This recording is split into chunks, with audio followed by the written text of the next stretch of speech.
Good morning, everyone. My name is Longwin, Chair and Professor of Stock Development Department, Construction Management at the FGCU. And it is our pleasure to welcome you to our campus. And of course, this is the first time that we partner with the ASSP Suncoast Chapter. And I thank all of you, professional, safety professional, the panel, and also our students. Join today's event, and for sure at about 8:45 we have a group of students will join. Hopefully it not interrupt our good discussion, but with that I think it make more turnaround, more impact for what you spend with the time and effort here today. So with that, thank you, and I turn the floor to Michelle. Thank you. Welcome, good morning everybody. I want to thank you for attending. This is fantastic to be able to partner with FGCU. It was an idea that we talked about doing a hurricane preparedness session, and I was teaching a class here to the students, and when Dr. Long and I were discussing, I thought it would be fantastic to allow the students in the school to participate in this, because I think we learned so many lessons during Hurricane Ian, especially with construction, and a lot of our members are in the construction industry, and I figure it's fantastic to not just hear somebody stand up here and do a PowerPoint on how to prepare for hurricanes, but we've all been through some significant challenges last year. Some of us more hurricanes than others, but I figured fantastic to get a group of experts, professionals in various degrees of construction and other industries where you can hear their stories, real lessons learned, how can you prepare, what can you do differently. I think maybe some companies took things a little lackadaisical. We were always told that there's going to be a hurricane. But then, wow, we really got walloped, and so things changed. And I think their experience is going to help you in your efforts at your work. So with that said, Phil has offered to do the moderating today. We have some questions prepared for the panel, but at the end he may open that up for discussion as well. So please bring your questions. Phil is a consultant with BSI, and he is hopefully going to be the new president as I roll out of that role. Anybody who's not a member, we welcome you to attend. Make sure we have your contact information to invite you to more meetings. But with that said, I'm going to let Phil introduce himself a little bit more and then deal with me. Thank you. Thank you, Michelle. First and foremost, a couple of housekeeping items. 2 exits on either side of the 2 doors in case of an emergency. Exit to the left, and then please, for the politeness of everyone else, keep your phone either off or on vibrate. Not to disturb the panelists. So a little bit about myself. I am going to be the president chapter of the ASSP. I am a CSP as well, and I do have my master's in safety in a wide variety of different projects, ranging from civil projects all the way to residential, skyscrapers, marine projects, solar, etc. So I run the whole gamut of safety, and I get involved a little bit with a lot of what Michelle does in the IH side and environmental as well. I'm also I should say, a 25-year fireman, 4 years being a lieutenant in Gorrie, New Jersey. So a lot of firematics, a lot of heavy rescue, a lot of technical rope rescues, etc. So that's a little bit about myself. So let's have the panelists do an introduction of themselves, brief introduction. We'll start with Matt on the far right. Welcome, Matt. So sorry, Matt. So Matt is a senior industrial hygienist and safety consultant with Universal Engineering Sciences. So welcome, Matt. Thank you. Yes, I am with Universal Engineering Sciences. I worked 25 years with OSHA as both the IH and the safety compliance officer.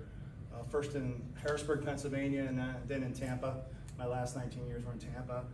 Before that, I was a naval officer, did radiation health and industrial hygiene also. So I work with Michelle, and we honored to be here, and thank you for having me. Thank you, Matt. We'll move along to Carey Williams. Carey is the regional safety director with Brasfield and Gorrie. Thank you. Good morning, everybody. I'm Carey, and the region is Florida. The region's not really much bigger than Florida.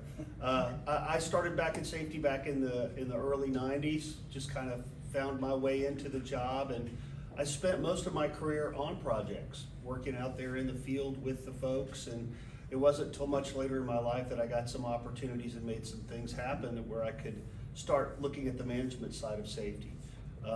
So I've done work that's 1910-120, haz waste operations. I did about 10 to 12 years of that work, and then moved over into the 1926 construction side of things. So I grew up in Houston, Texas. So I grew up with hurricanes, know all about it, you know, and then moved to Florida. So, you know a little bit about the hurricanes, just like everybody here does. So excited to be here. Thank y'all.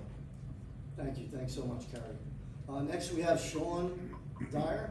He is the Director of Health and Safety for DeAngelis Diamond. Welcome, Sean. Thank you. Well, glad to see everybody here. I appreciate you all having me. I've got about 25 years in environmental health and safety experience. Started out doing EPA work. That's really where I got my start in environmental. I was always the smallest guy, so they always put me up on the smokestacks, put me in the boom lift, et cetera, et cetera. So that's really where I got my second exposure to safety was in that aspect. I worked for my grandfather's heating and cooling company before that, so I knew about the safety measures. Well, we didn't know about them back then, right? It was like, just do your job and get it done. So that's really where I got my exposure to safety, was there, transitioned into a lot of IH work, got my master's in industrial hygiene, and then about 7 years ago took on a position with DeAngelis Diamond, focused specifically on construction. So construction wasn't my background all the way around, and I've learned a lot in that time, and it's been an eye-opener. And what we try to do is, like everybody else here, right, get everybody to buy in to safety, teach them as much as we can, right? I was talking to a couple people here, and unfortunately some of the workers, right, they don't know what they don't know. So what we need to primarily focus in on is not just putting these buildings up, but making sure these individuals make it through the day, right, and can put these buildings up, can go to the next project. That's what we really want. And I know I'm running off on a tangent here, but talking to some construction students or individuals in the field, that's really what we want to strive for. But again, thank you for having me. Okay, thanks so much, Sean. Okay, next we have Herb Strong. He's the Client Services Manager for HazTech Safety Management. Welcome, Herb. Good morning. It's great to hear. I'm the youngest guy here. I've only been doing safety for 51 years, so it's good. But just quick background, I'm second generation safety with the DuPont company. My father was safety with DuPont back in the late 40s. I started a career with right out of high school with DuPont, and other than 2 years with Uncle Sam's Army back in those days, went back to work for DuPont. And you can thank me or blame me, whatever you choose to do, for the STOP program that DuPont had back in those days. And I was one of the creators of that, helping as a young safety professional. And then I spent 11 years with the Federal Department of Labor with OSHA. As Matt down the end there, we were in different parts of the country. And I decided I could make more money in the private industry than I could with the government back then. I don't know if that's the case today, but so I started my own safety and training consulting company and spent quite a few years with that. And then 10 years ago, I sold my book of business to HazTech, the company I'm with now. They asked me if I was going to retire, what I wanted to do, the managing partners. And they said, why don't you stick with us and just be the face of the company and mentor our young professionals and attend conferences and join organizations that you're not already a part of. So that's kind of what I do. I love it. I have no signs of or an inkling of retirement. I love passing on knowledge and wisdom that I can do. So glad to be here this morning with this elite group of panelists. I also have my master's in safety and health management. Thank you for being here. Thank you, Herb. All right, we're going to get right into the panel discussion questions. The first question, and we'll start with you, Matt. Does your organization have a hurricane preparedness plan, and if so, was it implemented? Yes, UES has a disaster plan type thing. And for Hurricane Ian, it was implemented. From the standpoint of just a reaching out to the employees prior to the actual event, there was enough leeway. At first it was coming to Tampa where I live, so it was a little bit more personal and a little bit more stressful. Not to say that when it came into this area, it was any less devastating, but or traumatic for me. But the company reached out, let us know that we could have. We work mostly out of our home, my branch. So just make sure we had our supplies ready, and make sure that to reach out after the storm to make sure everyone was okay. I guess that's a big thing that sometimes people miss is that outreach afterwards to make sure your employees are safe, to see if your employees need anything, and to make sure that if they have any family needs or things like that they're taken care of. And that was pretty much the extent of what we had in place prior to Ian. Just thinking about Ian. So just to elaborate and expand on that, were there any revisions made or based on the lessons learned from previous hurricanes that you implemented and you changed within your program, Matt? Not that I know of. Not that I know of. Yeah, I don't know if there were or not. Okay, same question, Carey? I knew I did not want to go after Matt, but I will. So we do have a formal written procedure.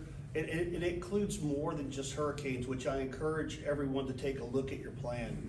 Severe weather can impact your projects, your people, maybe not quite to the extent, but they certainly can. So we have that to include high wind events, rain, hail, and those sort of things. So we do have a written plan, and it has checklists and some things like that. I think the biggest part of that is, if you do have that, is to communicate that. So at the beginning of hurricane season, we'll put together a nice flyer and we'll send that out to everybody in Florida. Hey, guess what time of year it is again? We all know, but to remind folks, right? And if a storm pops up, we send out an email with information from the National Hurricane Center just to keep people focused on it. Because like we all do, we kind of all well, I'm not going to do too much until we know for sure. So I think that is just keeping it on the front burner for everybody and encouraging people with the preparedness. Include some links maybe to National Hurricane Center. There's 1,000 different places that people can go and get personal checklists for their homes and all that. I think that's super important, and I agree with you 100%. That post-hurricane, post-storm is something that a lot of plans maybe don't address, right? So you've got phone trees. How do you get in touch with your people if the cell phones are down? There's a lot of apps out there that you can use that can work, right? Do you need satellite phones, things like that for communication?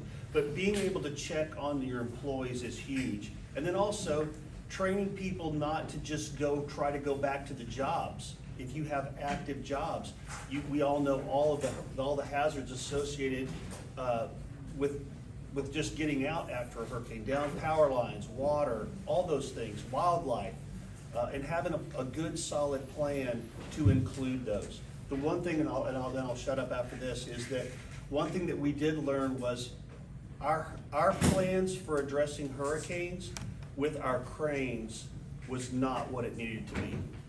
It was sort of an informal, like, let's all get on the phone and talk about it. And we decided that we needed something much more formal. So this year, we do have a formal plan to address when cranes need to be handled, fixed, modified, or even taken down based on the storm that's coming. So to your point, Carey, I think we all of us in general, as individuals, we wait, right? We wait until the last minute, right? We look at the news, we look at the weather, we have, category 2, we say, oh, it's not that bad, we'll bunker down. And then what happened with Ian? It ticked a little bit, right, to the left, and we were by then you couldn't, you had to bunker down. So to your point, we have to actually have a little bit more a sense of having that pre-plan and evacuating so that we don't have issues like that. Now, getting back to Sean, same question within the Andrew Stein. So Carey brought up a good point, right? It's not just these major storms that are going to impact you. Right, 40-mile-an-hour winds can do a lot of damage, and what comes with that? Rain, everything else. So one aspect is, is the construction side of how are we gonna prepare for the storm. But the most important thing is what? Human life safety. And it's a big, convoluted process when you're trying to get people on the job sites safe, people that work for your company safe. And you're trying to do this with a storm, like you said, that's just moving in the gyroscope out there, right?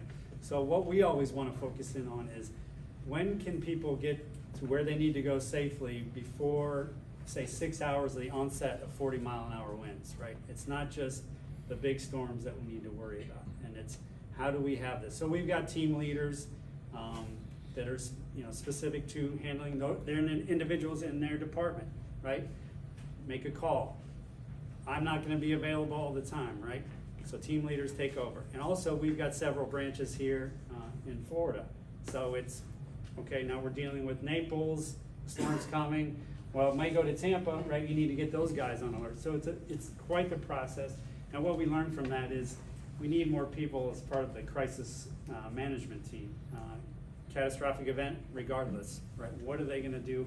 How are they going to help everybody in their department? So it makes more of a seamless process. So, and again, like these guys said, after the event, we've been rewriting this new program and still trying to get it tuned up before before the next month when season starts up. But again, it's always an evolving process. I've got a page here from our checklist. You can pretty much just throw the checklist out the window. You can use it as a guide, but everything on there is not going to flow, okay? And later on I'll talk about some of the things that you can and can't do before a storm on the construction side.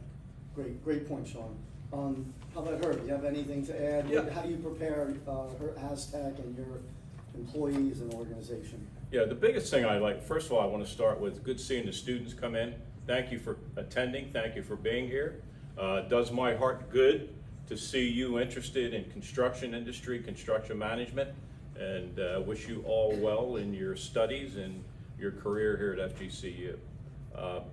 Again, I'm a Jersey boy until about 10 years ago. I moved to South Florida here at Fort Myers area, and so we're headquartered up in New Jersey. So I had a personal experience back in 2013.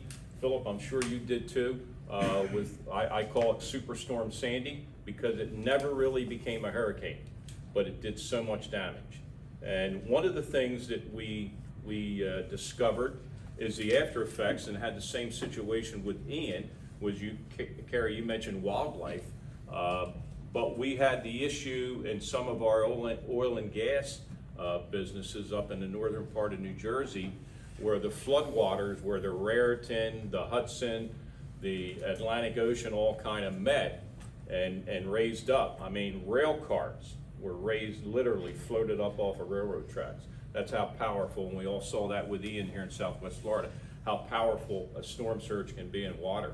But once that water subsided, we found fish and snakes, and sharks, you can't even imagine, in the dikes that were at the refineries. So we had to have a guy like Matt, industrial hygiene people, come in, and we weren't as a company, the oil and gas industry wasn't really prepared for that, to deal with that, because of the dead fish, the smell, disease, possible disease. So we did, come up with a plan. We had a plan, but we really expanded on it for immunizations, for disease and things of that. Increased our PPE knowledge with how to deal with cleaning that up, because our people, our safety professionals, had to supervise that cleanup. So that was one of the things we had there. The other thing I wanted to mention is not just the preparedness, but the recovery afterwards. I know in Ian, we had some electrical fatalities because of Ian. It wasn't a drowning, it was electrical because of wires being down. So there's a lot of issues.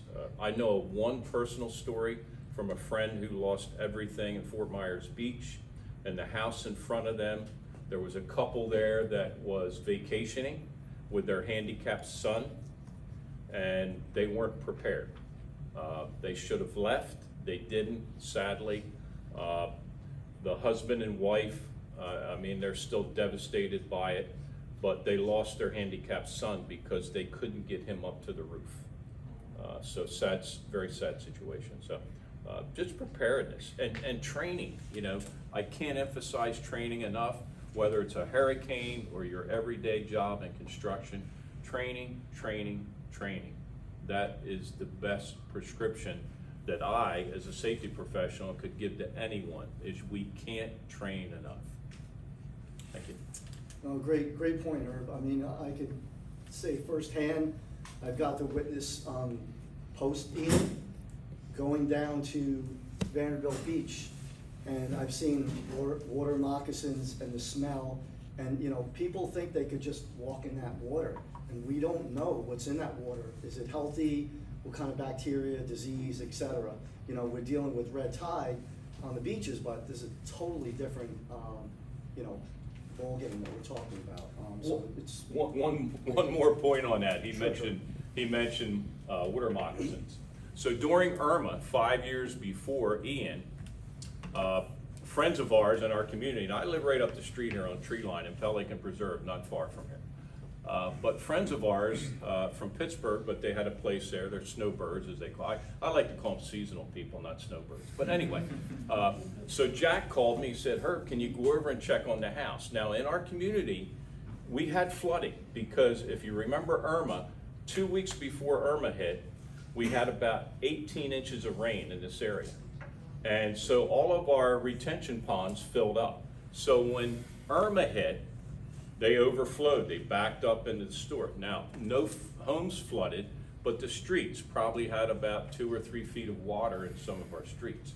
So I knew that, and I thought, well, I can't walk over there. I couldn't take my golf cart over there. I didn't even want to drive my car over there.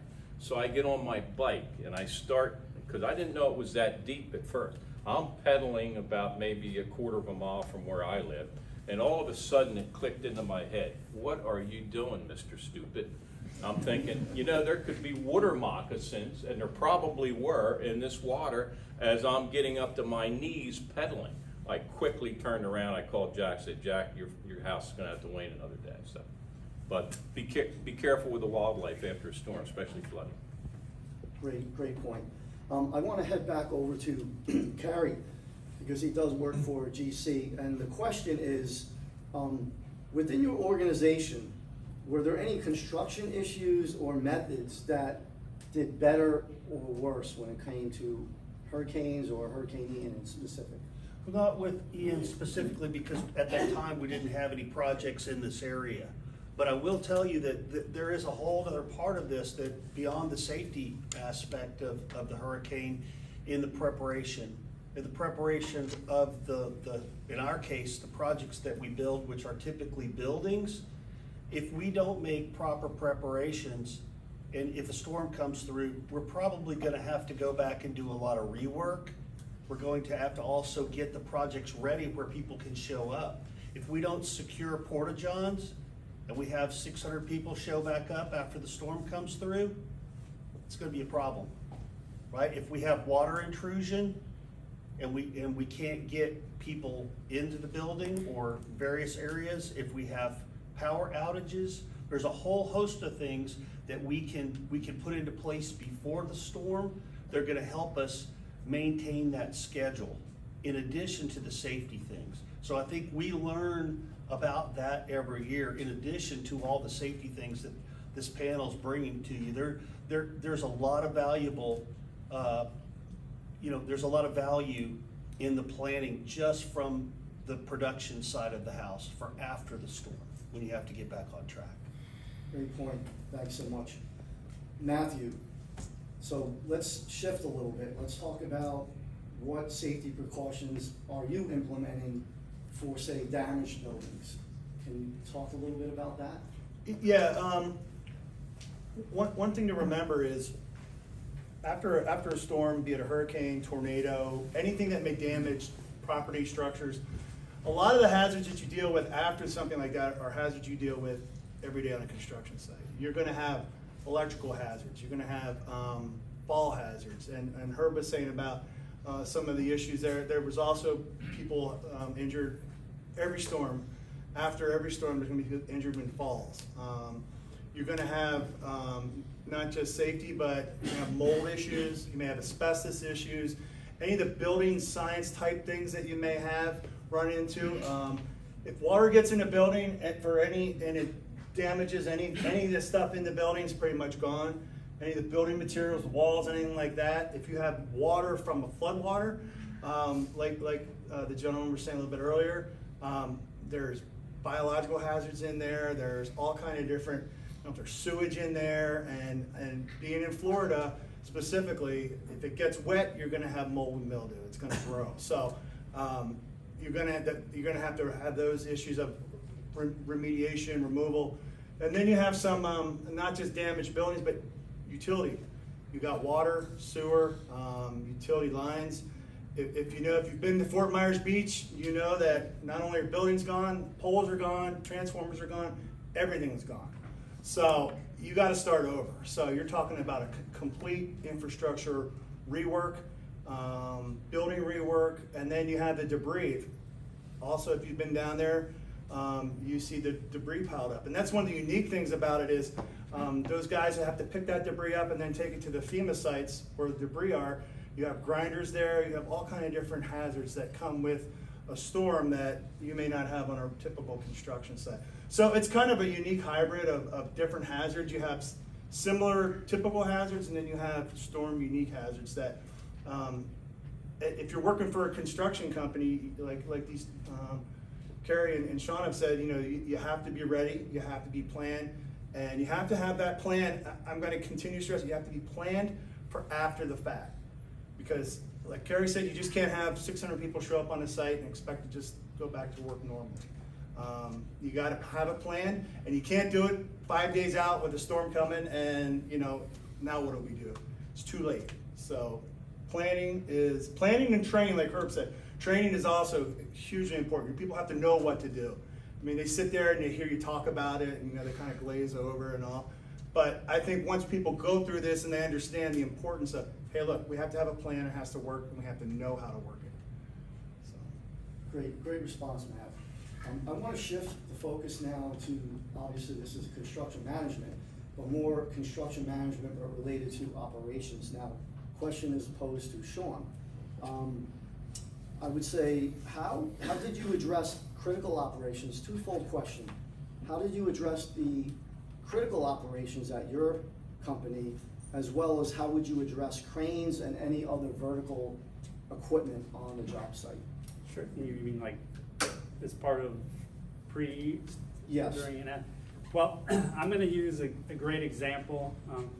So who's the superintendent side of thing and who's the project management side? You guys decided on that, or you guys haven't got to that yet? You just, construction management, you want to do that, right? Okay, so I'll cover all the bases there. So one thing from an operations standpoint is, I'll kind of follow up to what they were talking about post-storm. From a standpoint of getting back to putting the building together or, getting back to production, focus first on the cleanup, okay? It makes things a lot easier. You're tracking costs a lot more effectively. You're tracking personnel a lot more effectively. And again, these are lessons learned from Ground Zero, Fort Myers Beach. We've got a project there, Margaritaville, right? So a lot of lessons were learned from that project, from the superintendent side of things, preparing, and then also from the project management side.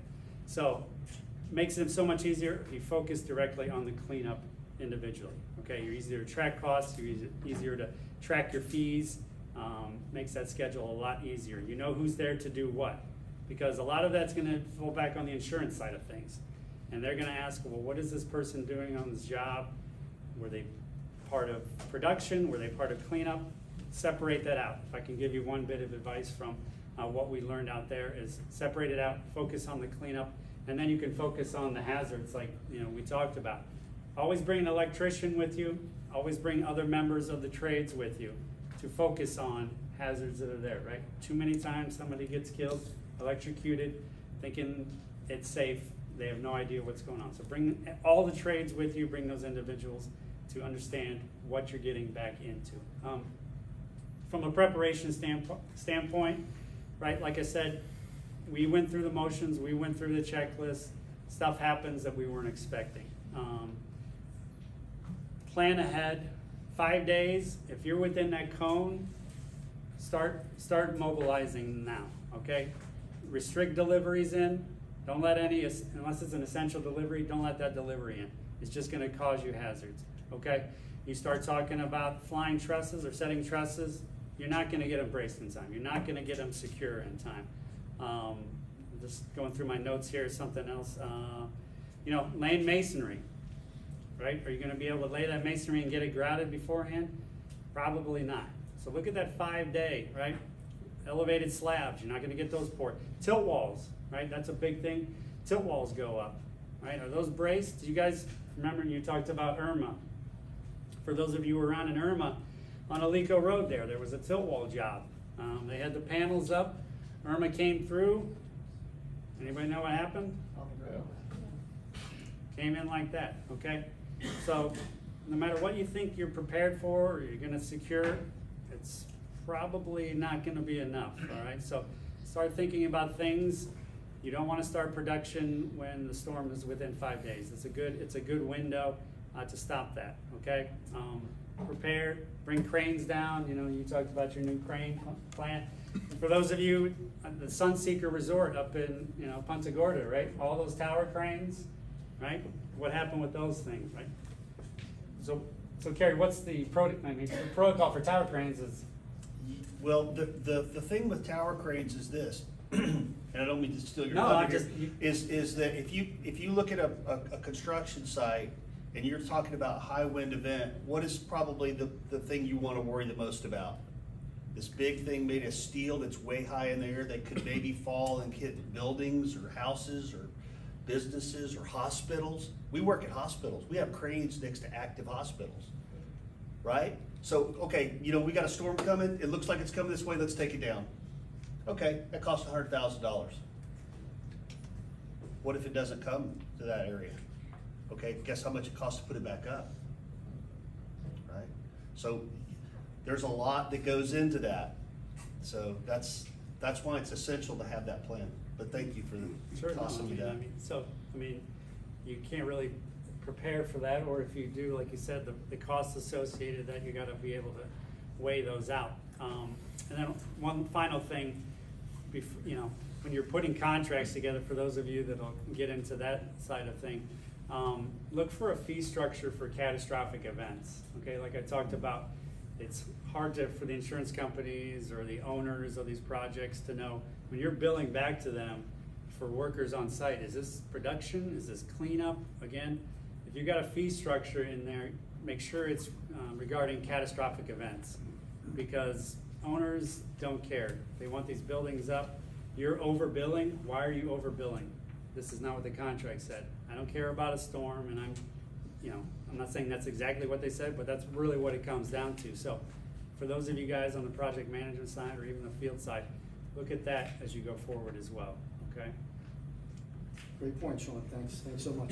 I want to shift the focus over now to employees, right? They're our number one asset. Without our employees, companies are nothing. So the question is posed to her.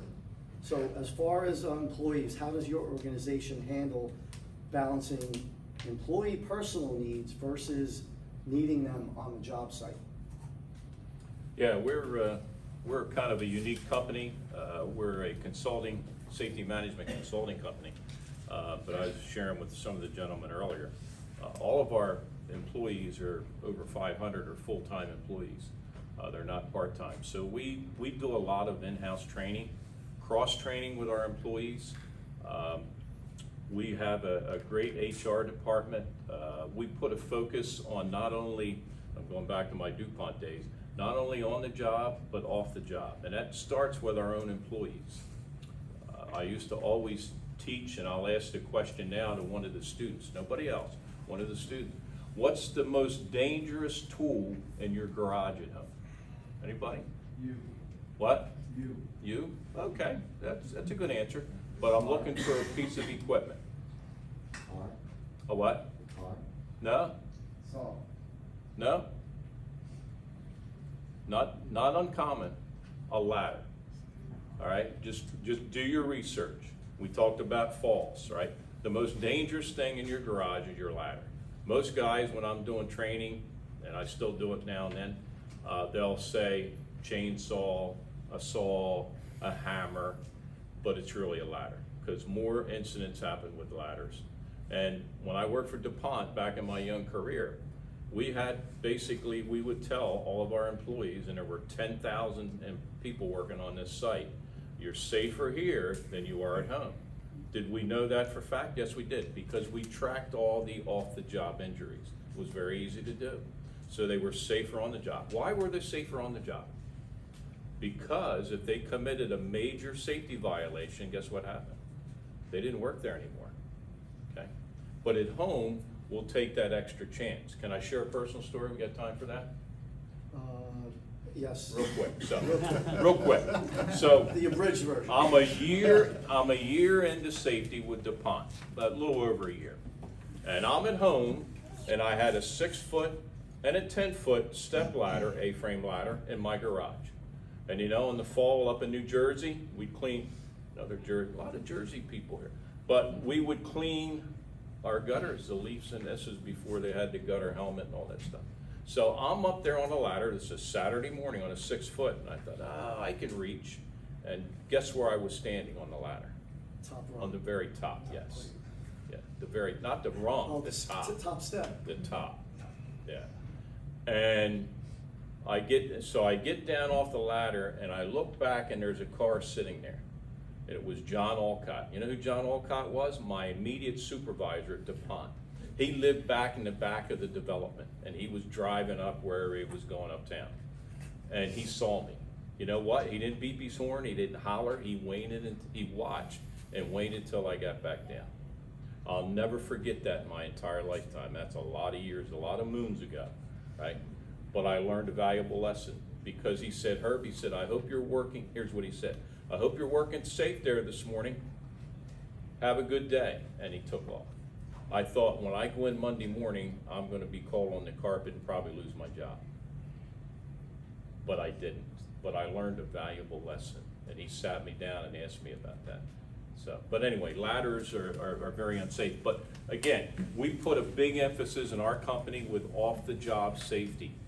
All right, everybody, the guys gals like to go out, you play softball, golf, whatever it might be, but there's a chance for injury in anything we do in life. Now, I'm not saying, you know, lock yourself up somewhere and don't get hurt. I'm not saying that, but injuries will happen, so we want to be precautious. We want to have a plan. I like to deal with safety and life this way. Real people at a real place at a real time. And you have to make adjustments, even with storms. You're going to have to adjust. You may have a plan, as Sean mentioned, but it may not happen that way. And you got to be thinking and got to be proactive and adjust to whatever that plan might be in a real time, real place, with real things happening. Okay. Great point that Herb makes regarding the ladder. OSHA deals with the Focus 4, and the #1 killer on a construction site is falls from height. So not only does that hold true for construction, but now the point that Herb makes also on the residential side, you using a ladder, you're going over 6 feet, that's a fall. So #1 killer. So great point. I want to shift over to communications, right? So whenever we do have hurricanes, right, we have that issue during the hurricane as well as post-hurricane. We can't communicate with one another. Satellites are down, towers are down, etc. So I'm going to move over to Matt on this question. How does your organization handle employee communication? And we're talking along the lines of, are there any apps that they could utilize? I know there's a Red Cross mobile app. There's some radio comm apps called Zello. Can you elaborate, or do you have any experience on those particular communication devices or apps?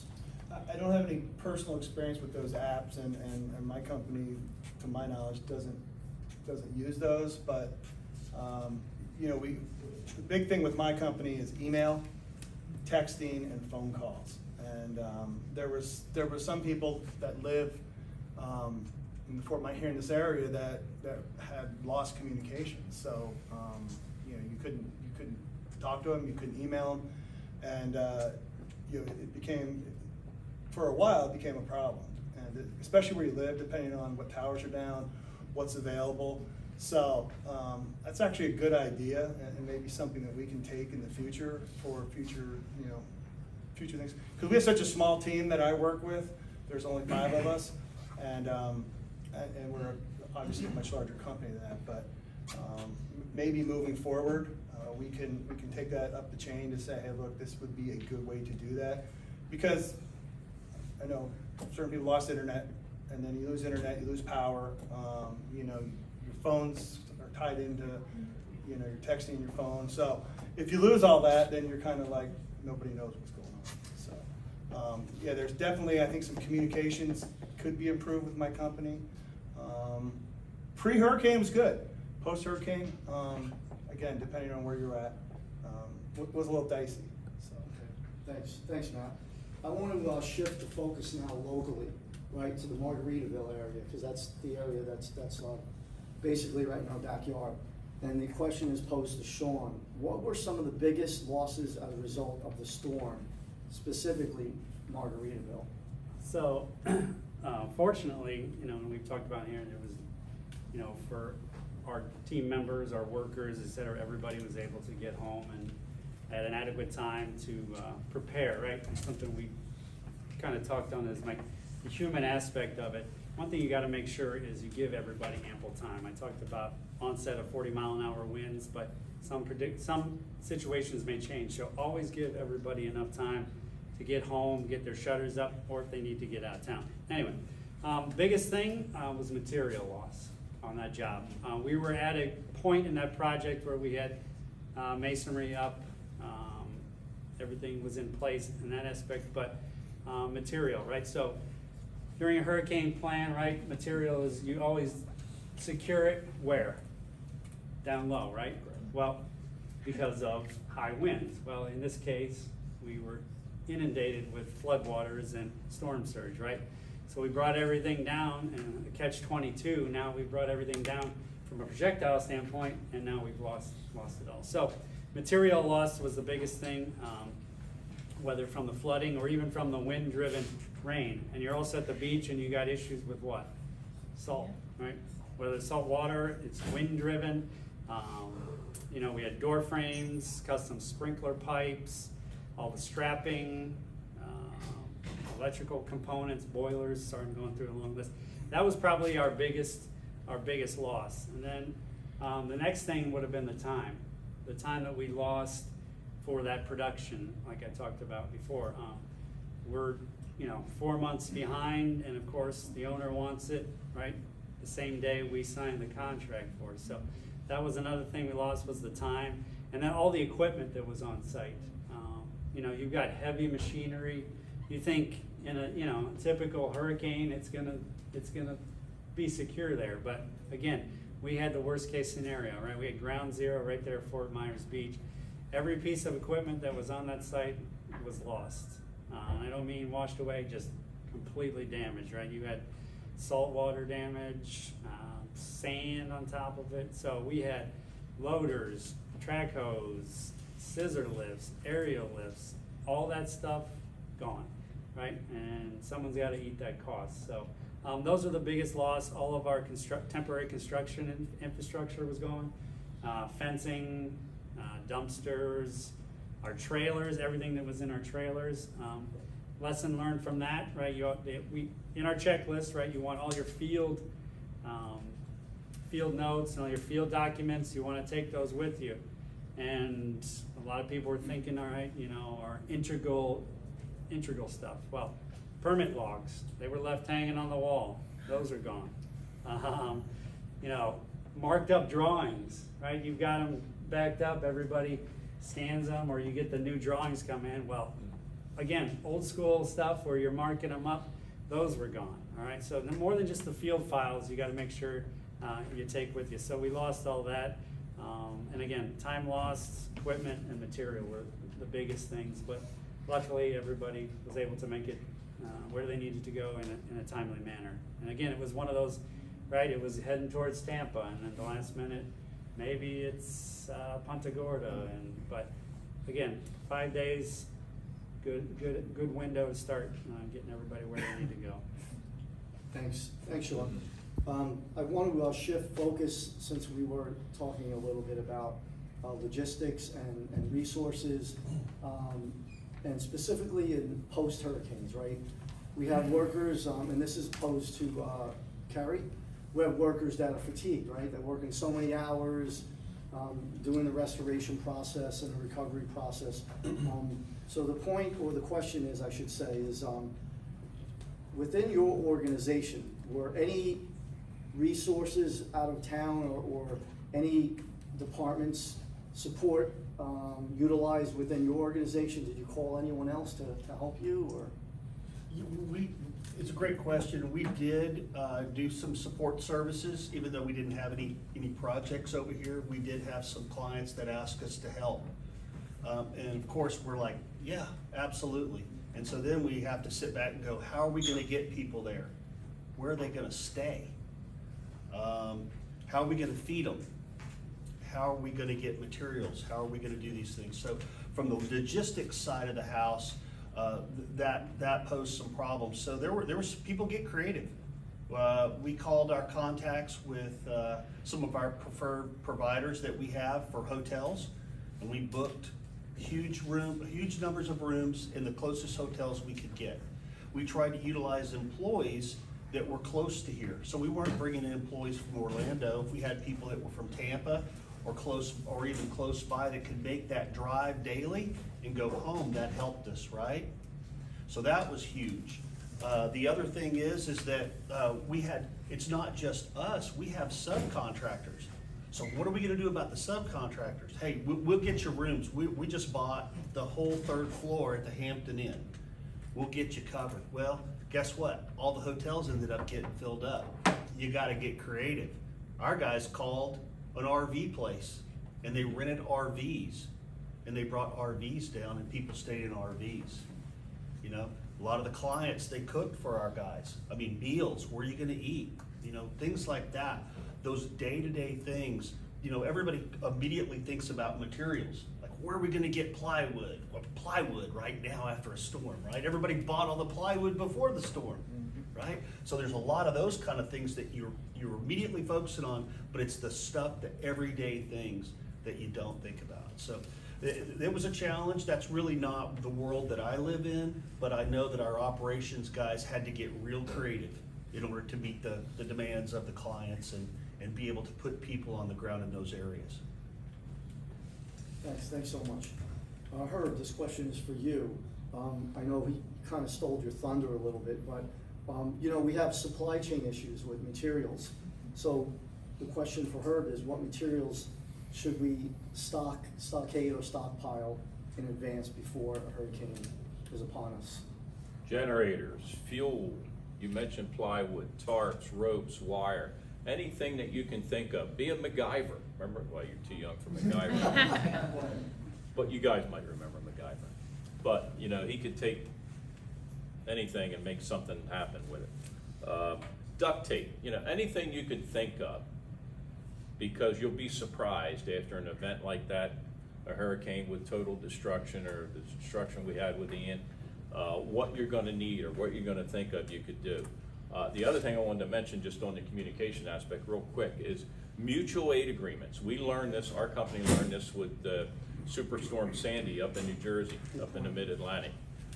We actually had a couple other companies, not as large as ours, smaller, that have safety professionals. So we got inundated with requests for safety professionals on the disaster recovery. We had the same thing a few years back with the fires in California. We had tons of safety professionals on those projects out there, just looking out for safety when it came to the workers.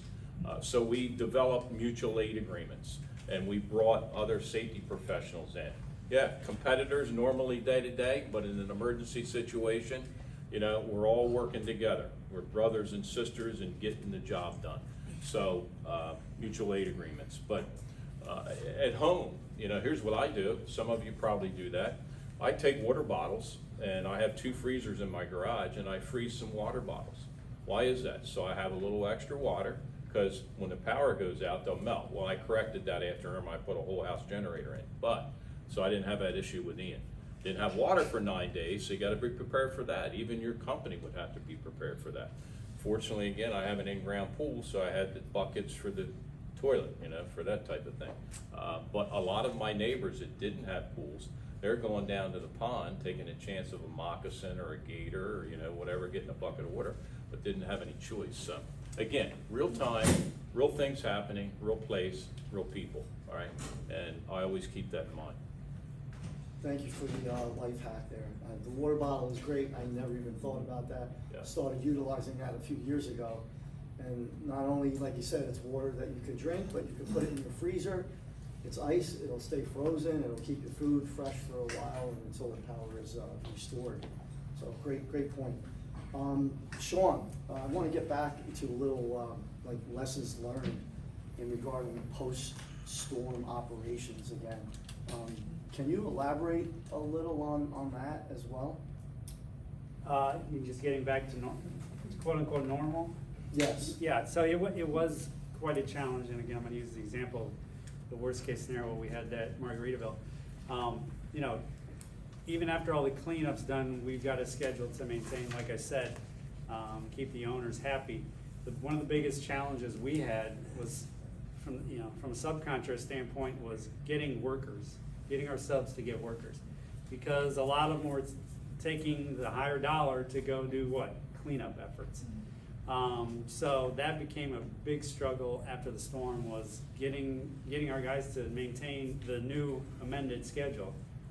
So trying to find other resources, making phone calls, getting, supplementing the work, bringing in somebody else. We had to do a lot of that for some of the interior work because, again, these guys are chasing money elsewhere. It happens a lot, usually, but with this storm, it was quite. We were kind of handcuffed to some degree with that. So that's something we always want. Lesson learned is make sure we got supplemental guys ready to go instead of waiting for our trades to tell us now we don't have enough guys to do the work. So that was one thing. One thing that we did do that kind of helped us out a lot is we have a program called Open Space. It's a video where you go in and you document the whole building. We utilized that, and that saved us immensely on the insurance standpoint because we were able to document, show everything as it was in place, right? Where it's hard to say, well, how do we know from an insurance standpoint you had walls up, you had framing up, et cetera? Well, here's the documentation. So that was one thing that we had in plan that did work. But again, some of the stuff, I already talked about, like the fee structure, with the contract, make sure you get that lined up. Make sure you got adequate, staffing from the subcontractor standpoint. Always look at that. Those kind of, go a long way, post-storm. And then just the morale build up. You talked about, allocating sources down here to help out.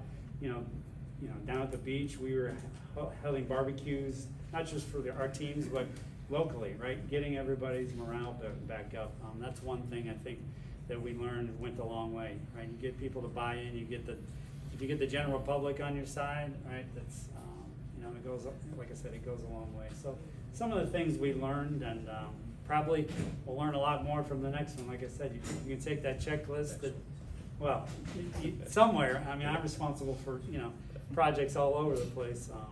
But yeah, and then back to the communication thing is something we learned is implementing a new communication. So, disseminating mobile hotspots for our team leads and our workers, right? So we can get in communication, so you can get a Wi-Fi. For those of you that were in this area, right, I didn't have cell service from the day after the storm for 3 or 4 days unless I drove to a certain pocket, right? Like a lot of you guys are familiar with that. So that's what we were trying to, X out that factor, right, with mobile hotspots. local homepage for everybody to get information. You know, just posting something, posting on social media, so everybody understands internally, job sites, what's going on. So that's something we've kind of written into our new policy going forward. Great point, Sean. You know, valid explanation as to open space also holds true with the residential and the homeowner side, right? So what do? We have to make sure that our elderly or anyone for that matter has ample supply of medication, right? What are we doing with our documents? Are we storing that somewhere? Are we backing them up? What are we doing as far as, you know, your passports? We don't really think about things like that. Have we taken any photographs of our home pre-hurricane so that we can show the insurance company, hey, this is what happened, photographs, video, all that is great for when we need that post-hurricane, and a lot of people do not implement that. So, you know, to Sean's point, it also falls over to the residential sector as well. We're gonna go over to Matt on the next question. What is the importance of creating a hurricane checklist and a pre-plan when it comes to hurricanes? I think checklists are good. Sometimes we get too focused on checklists, and you can miss things that are obvious. But I think it's good for the basics. I think it's good to have a checklist so that you have the basic things, especially in a situation where you may be under a little bit of stress. And that's one of the other things we really haven't talked about is the psychological side of this. We talk about the physical hazards and things like that, but there's a whole huge, anybody that's lived through Ian and is in this area and has gone through this understands your loss, you feel that loss of safety, that loss of security. It's just the whole psychological ball of not good stuff. But checklists tend to help kind of focus us, and I'm talking like maybe pre-planning. You're stressed out, you're trying to get your house taken care of. You may have pets, you may have kids, you may have those things that you've got to deal with, and you've got to deal with a construction site or a business or wherever you're working.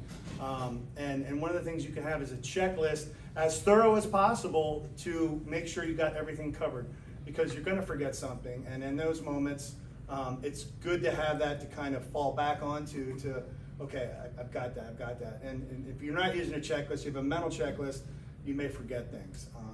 And again, knowing that checklists aren't the end-all of end-alls, but they're a good tool. They're a good tool, especially in a situation where there could be some high-stress situation. Thanks, Matt. All right, so last question, this is for Herb, and then we'll wrap up. We'll have a Q&A with the general audience here if you have any questions as well. So the question for you, Herb, you're on the hot seat, all right? Got it. You're the closer. If you could do one thing differently, what would that be? Well, from personal experience with a neighbor, something I want to mention, and you know, we always say stock up with food, stock up with water, those things. But don't forget your medications. I had a neighbor across the street, his wife's diabetic and depends on insulin, and she ran out. So, and she couldn't get any, and it became an emergency situation where she had to be hospitalized. So just again, you know, depending on your plans, I know the insurance industry, and that's the big elephant in the room today, is the insurance industry, even with recovery from storms. I'm sure you experience it, Sean. We've all experienced that. Insurance doesn't move very quick. Sometimes I think they're worse than the government. Moves very slow. So that's something that we have to contend with. But again, there's a lot of lessons learned with every incident we go through, whether it's something that happens to you at home or on the job or in a storm-related incident. Document those things, not just, you know, up here, but, you know, write it out, document it. Data is just as important as training, because that data will help you with your training down the road. And again, I can't say it enough. Real people, real time, real things happening. And one last thing, I'm looking at Victor here from Mainscape. Have a pre-plan, even with your landscape company. You know, have a rate structure. Okay, here's, you know, what it's going to cost to take away a palm tree that blew over, or whatever it might be, or to remove a tree from a roof, you know, those type things. And I'm sure you guys have that. But have a pre-plan with your contractors that you're using. So. Thanks. I want to open it up to the floor. Any questions? Thank you. We have a great discussion and Q&A. I just have a, 2 days ago or 3 days ago in New York, we have a parking garage collapse. Yes. And watching the news, I see the robotic sent to the forensics prior to the safety professional, forensic professional come in to investigate the, casualty or things like that. So I have two questions. First, it have some technology or robot have in your plan for the post-disaster cleanup, and do you see what is the future of technology that support the post-disaster management for hurricane or any disaster in construction site? Well, I'd like to take that one short and sweet. My organization actually is utilizing drones, so we take the human element of harm out of the equation, and we utilize drones to inspect areas on an aerial perspective, and then obviously report back and get that data, get that information, so no one's harmed. Similar to robotics, we can't use robotics within systems where there's damage to water, and we need boats as far as rescue. So we utilize drones. I don't know if the panelist has anything else to add. No, I was going to say the same thing. We're using drones now for a lot of inspection work on high-rise construction, also on cranes. It's amazing some of these drones now with the infrared technology that can be built into them. They're using it on bridge inspections. Back in the day when I was younger, I wouldn't do it today probably, but I probably still would. But anyway, I used to walk the cables on the suspension bridges, especially in the Philadelphia area, the Ben Franklin, the Walt Whitman. Of course, had pelican hooks and harnessed, and that cable's wider than you think. But today, with the infrared technology and the drones, it's amazing. And all of you young folks here at the college, at the university, you have this right at your fingertips now. So learn as much as you can about it, study it, become an expert, a professional, and you're going to love being in this construction management industry. So, just real quick, we were talking about the post side of things. On the initial side, right? Something went wrong, right? Something happened. I don't know the details of it, whether it was safety related, but there's another aspect you need to worry about, and that's quality of work, right? Quality, safety go hand in hand, right? I talk about it all the time. If you're doing taking an extra minute to be safe, right? You're thinking about what you're doing. That means that same person's gonna take an extra minute to think about the quality of their work. And then we don't have incidents, we don't have production hold up, stuff like that. So that's something else we need to always focus in on, is the actual quality of the work that's going in. Not just, are we doing it, and then are we doing it safely? Well, making sure we've got assurance that we've got a quality product putting together. And again, I don't know if that's what happened, if it was a safety thing, or if it was an engineering or a quality thing. But we always got to remember that quality, safety go hand in hand. Sean makes a valid point. I don't know if any of you recall several years ago down in Miami, that footbridge that totally collapsed on the roadway. That was a QC issue, right? So similar to the buildings that we construct, if we do not follow the right quality, we're gonna get subpar materials and subpar results, and therefore we can have a potential collapse. I think in regarding that particular building, that was very old. They were cited by the Department of Building for some structural issues. So I think that was just an old, I don't want to say dilapidated, but it was an older structure that needed to get inspection and needed to get, back up, I guess, the code. But, to Sean's point, quality is paramount. Otherwise you have, drastic results, catastrophic results. One other thing on the garage collapse. I investigated, you'll probably remember this, at Tropicana Casino in Atlantic City, New Jersey. It was under construction and pancaked, exactly. And the reason why is because the owner was pushing the contractor, which was Keating, as you recall, was pushing the contractor And the contractor, of course, was pushing the superintendent and the project management to get the job done. And they pulled out, while the concrete was still green, they pulled out all the support beams, killed 7 people, 4 iron workers and 3 carpenters. Unnecessary, just because of a rush, we gotta get this done. So again, quality, be careful, don't take shortcuts, you know, because you can't put a price tag on a life. All right. Any other questions from the audience? I just have a question, and it's Your regarding name? Maria. Maria, sure. It's regarding Margaritaville. So I know, like, after Hurricane Ian, you know, probably maybe the city has determined that some things won't is best supported due to the hurricane, some things failed. Is there any new structural changes that you saw that greatly impacted Margaritaville besides, you know, material and? Yeah, so it's a good point. So with the new code, right, the new hurricane code, the 06, right?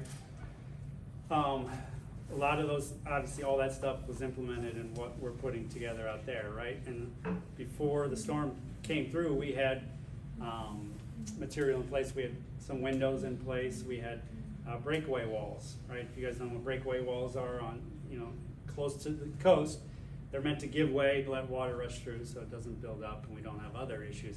All those things worked at Margaritaville. So everything that we had to this point for hurricane code did its job. So that was one positive really that came out of that, is everything that we implemented, that we, you know, put in by code, did its job. So that's, again, something, you know, code does work, right? So, and again, as long as you put it in a quality manner, right? I mean, again, if nobody checked on that, you know, no assurance on this breakaway wall, the engineering, everything, the windows, Right. Installation, right? If nobody's checking that, does you no good to have, you know, a code in place when you're not installing it properly. But again, those are things that worked out there. Great question. Good question, yeah. Mhm. Any other questions? No? All right. I just have a general one, being new from Colorado, and that was our first hurricane. But I keep going back to the beach, and with everything that was just so wiped out and whatever went in and out of the water, I know that they went through the sand, but what happens in the water? Like, how do you know what's out there, and is there any technology that's gonna help you not like walk into what's left of a transformer or? Yeah, no, I mean, sorry to step in here and jump in on every question, but now I know, like you said, they did the sand, and even the sand, you know, I was down there while they're doing it, and it's not the finest grading that they went through. So you're still gonna find material that on the beach side. I know they had plans, at least in Collier County, and I don't know, I never heard anything about, and again, somebody can jump in, about Lee County, about doing some sort of grading with the water, you know, some sifting and stuff like that. I know they had talked about that, but to this point, I know none of that has happened. Personally, I would not go in that water because God knows what you'll step on, a nail, transform, metal. I mean, all the metal framing that were in some of these structures, and then the nails that were, because it was a lot of wood frame, right? Wood frame structure. So you got how many millions of nails probably out there. So, and then throw on the red tide aspect of it, and then the bacteria runoff from, you know, post-storm, everything else. So I know they had talked about it. Again, if anybody knows of anything since then, I know months after the storm they had talked about, at least in Collier County, about doing something water-wise, but to this point I don't think anything has been done. The only thing I can add to that is I know I was in contact with Senator Scott's office, and I think the Army Corps eventually is going to get, but how soon that's going to happen, I don't know, to kind of sift through. I do know that from the county aspect, Lee County, there's still, the last count I had was 140 boats that were still not accounted for. They think they're probably in the bottom of the Gulf somewhere. So, but how far, they got to be quite a ways out. Just in closing, one thing that just kind of came to mind that people probably don't think of is looting, right? After the hurricane, we got people that come into these buildings and want to steal material. They want to take people's cars. So we have another safety aspect that we gotta deal with. So do anybody have any experience with that? It's just kind of a topic that came to mind that is on the tail end, but yet, you know, personal space and protecting whatever is yours. No, I think on one of our jobs a little farther inland, we did have issues with that. You know, some gang boxes were stolen, generators, stuff like that stolen, because of, you know, everybody's dealing with their own personal issues, right? These sites are being manned at all times, and I think we had some subcontractors lose some material, and we had some generators stolen. Is there anything else on sites that you could remember? Yeah. So, but Just something to Yeah. kind of think of that you probably don't often, you know, think of. But I believe that's it. If we don't have any other further questions,